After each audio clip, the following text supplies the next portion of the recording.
అందరికీ నమస్కారం. Welcome to Telugu wallet. Tirumala శ్రీవారి లడ్డూల తయారీ కోసం కల్తీ నెయ్యి ఉపయోగించారన్న ఆరోపణల వ్యవహారం ఊహించిన మలుపు తిరిగింది.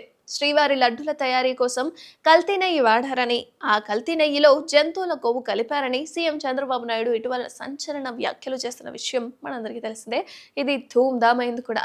గుజరాత్ కు చెందిన ల్యాబ్ నివేదిక ఆధారంగానే తాను ఈ విషయం బయటపెట్టానని సీఎం చంద్రబాబు నాయుడు పదే పదే చెప్తున్నారు.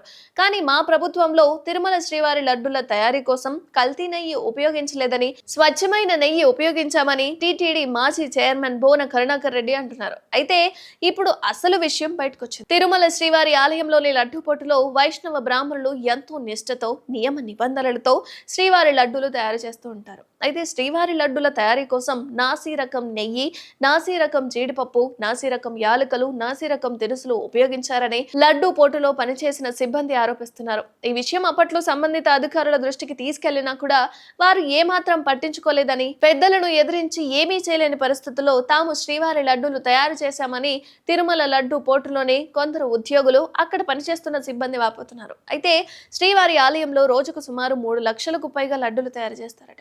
ఈ లడ్డూల తయారీ కోసం 14 టన్నుల నెయ్యిని ఉపయోగిస్తామని లడ్డూపోటు సిబ్బంది అంటున్నారు. తిరుమలలో 82,000 కిలోలకు పైగా సామర్థ్యం ఉన్న 3 నెయ్యి యూనిట్లు ఉన్నాయి.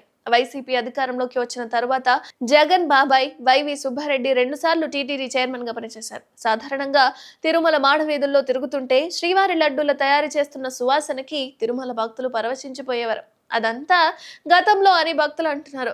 వైసీపీ ప్రభుత్వం అధికారంలోకి వచ్చిన తర్వాత శ్రీవారి లడ్డూ చేతిలో పట్టుకున్నా సరే సువాసన రావడం లేదని ఇటీవల కాలంలో తిరుమల భక్తులు ఆరోపించిన విషయం కూడా తెలిసిందే.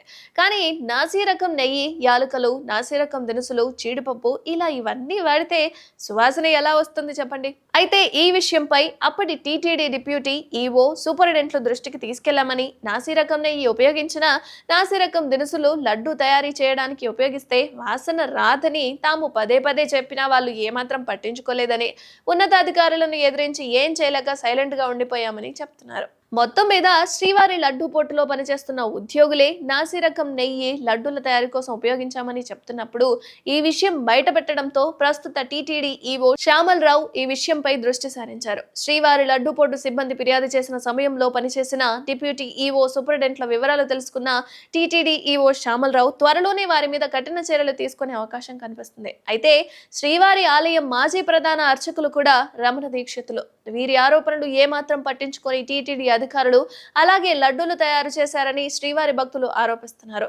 ఇప్పుడు శ్రీవారి లడ్డూల తయారీలో నాసి రకం నెయ్యి ఉపయోగించారని వెలుగు చుట్టంతో అప్పట్లో లడ్డూల తయారీకి ఇన్ఛార్జీలుగా ఉన్న సూపరింటెండెంట్లు ఇప్పుడు భయంతో హడలిపోతున్నట్లుగా తెలుస్తుంది. ఎలాగైనా సాధారణంగా వ్యాపారం చేసేది వేరు, స్వామి వారితో వ్యాపారం మామూలుగా ఉండదు. మరి మీరేమంటారు? తిరుమల లడ్డూలో ఈ కల్తీ వ్యవహారం అనేది నిజమేనంటారా? నిజమే అనిపిస్తే వెంటనే కామెంట్ రూపంలో తెలియజేయండి. అది కాదు అనిపిస్తే ఎవరి వల్ల జరిగిందో కూడా కామెంట్ రూపంలో తెలియజేయండి.